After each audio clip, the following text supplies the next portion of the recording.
Smart సిటీలో చేయంగా మిగిలిన పనులు ఏం చేయాలనో కూడా దానికి ఒక నివేదిక తయారు చేయండి మన ప్రభుత్వం.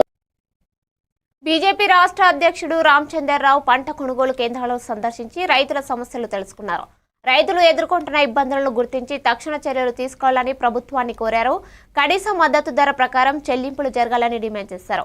కొనుగోలు కేంద్రాల్లో తగిన సదుపాయాలు కల్పించాలని సూచించారు. రైతుల పక్షాన బీజేపీ ఎల్లప్పుడూ నిలుస్తుందని తెలిపారు. పంటలకు సరైన ధర ఇవ్వకపోతే రాష్ట్ర వ్యాప్తంగా ఆందోళన చేపడతామని హెచ్చరించారు. రైతు ప్రయోజనాలే తమ ప్రాధాన్యమని రామచంద్ర స్పష్టం చేశారు. లేకపోతే ఇక్కడ నీళ్లు వస్తే వాన పడితే కాళ్లు కూడా పెట్టలేనటువంటి పరిస్థితి ఈ యొక్క ప్రాంతంలో ఉన్నది. వాసన, డ్రైనేజ్, సెప్టిక్ ట్యాంకులు ఓవర్ఫ్లో అయిపోయి రోడ్ల మీద పడి పిల్లలకు రకరకాల జ్వరాలు వచ్చినటువంటి ఒక సంఘటన కూడా ప్రజలు మాకు చెప్తా ఉన్నారు. ఇవన్నీ కూడా నిర్లక్ష్యానికి ఈరోజు గురై ఇక్కడ ప్రజలు అనేక రకాలుగా బాధపడతా ఉన్నారు. మేము జూబ్లీ ప్రజల్ని పాదయాత్ర ద్వారా కోరుతా ఉన్నాం.